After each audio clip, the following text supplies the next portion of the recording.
Hello everyone, I am Akash Agrawal, your maths tutor. Let's discuss ABC analysis, जिसको मैं बोलूंगा the chapter wise approximate weightage for your paper 3 math stats logical reasoning for your upcoming exam. So this is valid from all the exams post September 2025, Jan 26, May 26 onwards. तो ये weightage आप refer कर सकते हैं. This is an approximate weightage.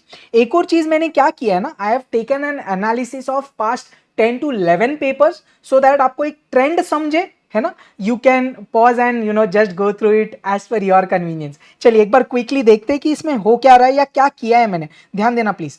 सो मैंने कैसे किया ना, जनवरी 21 से लेके मई 2025 का एक अप्रोक्सीमेटली चैप्टर वाइज वेटेजेस इधर दिया हुआ है. You can pause and go through it. अपन इसमें बहुत डिटेल में जाएंगे नहीं, मैं सीधा एक एक चैप्टर का मैंने कंपाइल किया है, वो अपन आगे जाके देखेंगे. तो एक अप्रोक्सीमेट देख, आप इधर से क्या देख सकते हैं, जैसे एक एग्जांपल, जैसे मैंने बोला यार रेशो प्रोपोर्शन 3 3 3 2 1 0 0 1 2 3 3 ऐसा, तो अप्रोक्सीमेटली 2 मार्क तक आ रहा है रेशो प्रोपोर्शन, है ना, अंदाजा. इंडाइसेस रफली 1 मार्क तक आ रहा है. क्लियर. तो ये आप इधर से पढ़ेंगे, सर लॉगरिदम 1 मार्क का आ रहा है, इसका मतलब ऐसा मत करना अरे जो 1 मार्क का आ रहा है उनको सीधा छोड़ देते हैं, ऐसा मत करिएगा please. So this will give you N approximate weightage of each chapter.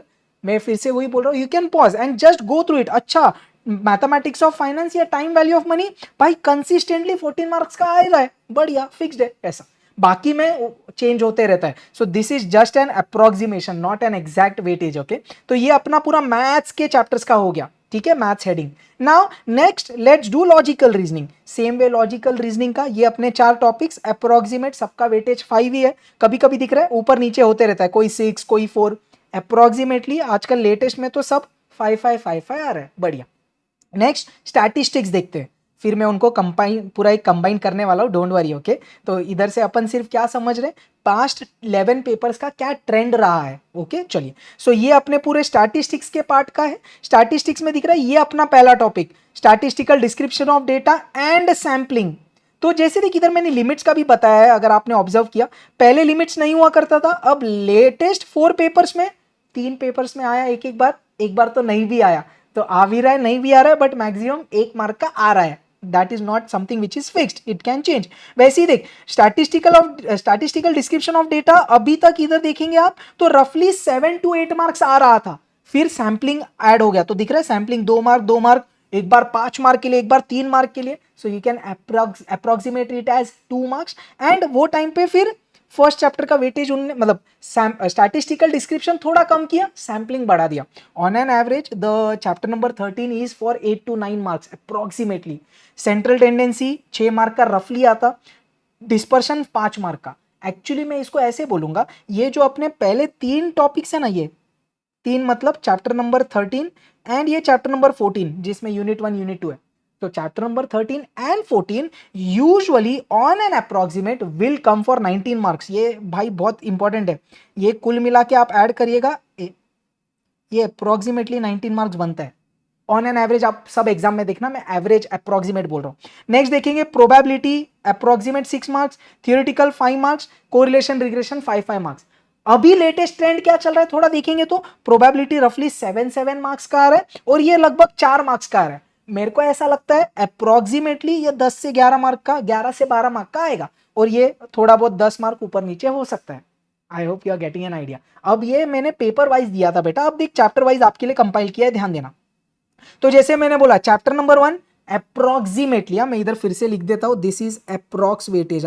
You can not say sir 4 mark का ही आएगा क्या, that can go to 2-3 marks, that can go to 5-6 marks as well, but ये एक previous trend के अनुसार मैंने बनाया.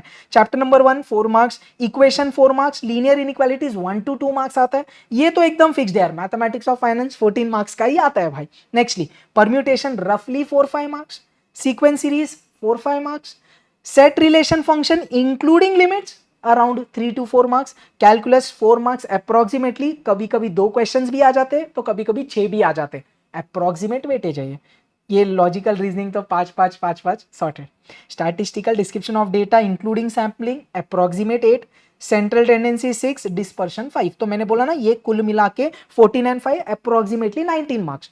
Probability and theoretical distribution if you say around 10 to 12 marks, you know 10 के नीचे यूजुअली नहीं जाएगा तो 12 के ऊपर भी यूजुअली नहीं जाएगा, रफली 10 से 11-12 मार्क्स का आएगा।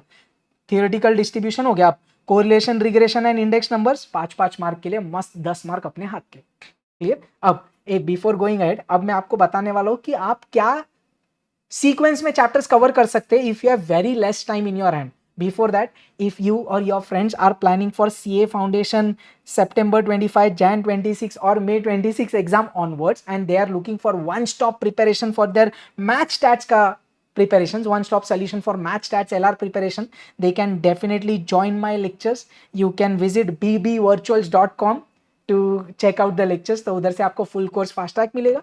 फुल कोर्स बहुत डिटेल में होता है, तो अगर आपके पास समय please go with full course, मजा आएगा आपको। सब टॉपिक्स गारंटी प्रो लेवल होगा यार। You take any topic you will become pro even if you are from non maths, guarantee. Anyways let's continue. तो अब मैं क्या बता रहा हूं बेटा, कैटेगरी कर दी मैंने। इसका मतलब ये है क्या, ये सब नहीं पढ़ना है, मैंने ऐसे नहीं बोला। मैं सिर्फ क्या बोल रहा हूं, sequence of topics, so that आप कनेक्शन से पढ़ते जाएंगे तो सही रहेगा। तो मैं क्या बोल रहा हूं, ध्यान से समझना बेटा। कैटेगरी ए, ये तो आपका फर्स्ट अटैक होना चाहिए। चैप्टर नंबर 1, 2, 4 और 6 पहले कर दो। आप बोलेंगे सर फर्स्ट चैप्टर बहुत इंपॉर्टेंट नहीं लगता, बट इसमें जो कॉन्सेप्ट्स है ना बेटा, इंडाइसेस, लॉगरिदम, रेशो, प्रोपोर्शन, वो पूरे सिलेबस में काम आते हैं यार। So you can not skip first topic. It is a bit tricky but that's normal यार, go through it, don't worry. तो फर्स्ट चैप्टर आप करेंगे, इक्वेशंस करेंगे, इंपॉर्टेंट है, mathematics of finance obviously, and sequences and series. ये 4 topic पहले maths के उड़ा दो। रफली अगर आप ऐड करेंगे तो 12 एंड 14 विल रफली come out to be 26 marks. 12 and 14 yes 26 marks आपका ये 4 चैप्टर से प्रिपेयर हुआ, ध्यान से समझना। फिर मैं बोल रहा हूं स्टैटिस्टिक्स कर। स्टैटिस्टिक्स का chapter number 13, statistical description of data including sampling, central tendency, dispersion कर। उससे कनेक्शन में आगे कोरिलेशन, रिग्रेशन और इंडेक्स नंबर्स कर दे। अगेन आप देखेंगे ये वेटेज ऐड करेंगे तो 8 एंड 16, 14 और ये 5, 19, 19 और 10, 29 हो गया ये। क्लियर। और ये तो आप बाय डिफॉल्ट करके जा रहे हो, 4 लॉजिकल रीजनिंग, 20 मार्क तो इधर नक्की पक्का अपना है। तो 26 plus 29 plus 20, this will prepare you for 75 marks. अब आप बोलेंगे सर इतना ही पढ़ के गया तो इनफ है क्या? Being a maths teacher I will say no, this is not enough. अब ये इनफ कब होगा ना, ध्यान से सुनना। आपने सब पूरा मॉड्यूल एकदम मक्खन 2 से 3 बार रिटर्न प्रैक्टिस किया, पीवाईक्यूज आपने बहुत सिस्टमैटिकली किए at least for past 5 to 6 years minimum, वो भी 2 से 3 बार प्रैक्टिस किया, और लेटेस्ट के मॉक टेस्ट पेपर्स अगर आपने करे हैं, if you are very thorough with all this topic के questions from this all sort of questions, module, PYQs and latest MTPs, then आप बोल सकते हैं 75 में से आप आराम से 60 के ऊपर ला सकते हो। बट अगर इसमें से कुछ भी कम हुआ तो यार प्रॉब्लम हो जाता है। बहुत बार बच्चे 75 पढ़ के जाते हैं और भाई अटेम्प्ट बहुत कम हो पाता है। तो I want you to go through this questions, sorry through this chapters compulsorily.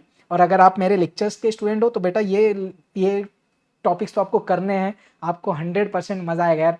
Non maths वाले बच्चे ने भी ये सब टॉपिक्स बहुत एंजॉय किया है और उनको बहुत मक्खन समझा है, प्रैक्टिस थोड़ी करनी पड़ेगी। चलिए एनीवेज, तो कैटेगरी बी में कौन से क्वेश्चन है बेटा? Permutation combination. कौन से चैप्टर्स? परम्यूटेशन कॉम्बिनेशन, उसके बाद सेट रिलेशन फंक्शन करना, उसके ये दोनों होने के बाद ही आप बेटा प्रोबेबिलिटी एंड थ्योरेटिकल करना है, क्योंकि ये दो टॉपिक का कनेक्शन ये दोनों में है। If you are thorough with permutation combination and set relation function ना, तो प्रोबेबिलिटी आप बहुत एंजॉय करते हैं, एंड थियोरेटिकल डिस्ट्रीब्यूशन भी आपको इजी लगेगा। मैं फिर से बोल रहा हूँ, ये 4 चैप्टर तो आपके प्रो लेवल हो जाएंगे अगर आप मेरे लेक्चर्स अटेंड कर रहे हो। एनीवेज चलिए, मतलब डेफिनेटली आपको प्यार हो जाएगा यार, सही में, मैं मजाक नहीं कर रहा हूँ।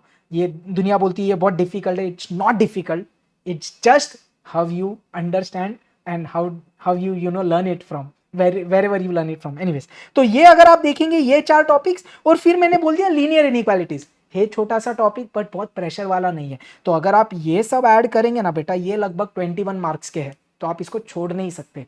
वर्स्ट केस आपको चाहिए तो सी कैटेगरी कैलकुलस छोड़ दे, जो 4 मार्क का है। ये वाला टॉपिक भी नॉन मैथ्स में मेरे बैच में मजा आया बच्चों को पढ़ के, पर ठीक है, कैलकुलस थोड़ा वास्ट है, तो मैथ्स वालों के लिए ये बाय आपका खेल है। नॉन मैथ्स हो, आपको कैलकुलस छोड़ना है, बिंदास छोड़ दे अगर आपको लग रहा है तो। If you have time please cover this as well. अब बीइंग अ मैथ्स टीचर मैं तो बोलूंगा भाई पूरा 100 का पढ़ के जा। तो आपको एक डायरेक्शन मिला कि अगर आपके पास अभी टाइम कम है तो क्या अप्रोच होना चाहिए, कौन से चैप्टर्स कवर करने चाहिए। I hope this helps. तो ये था एक brief chapter wise weightage about all the topics and क्या सीक्वेंस में आपको टॉपिक्स कवर करना चाहिए। If you or your friends are planning, please share with them one stop solution for their match stats LR preparation. Chaliye, that's it. If you have any doubts, please do let me know. Perfect. Keep working very hard. रोने का नहीं, पढ़ने का. Perfect. All the best. Jai Hind. Take care everyone. Bye bye.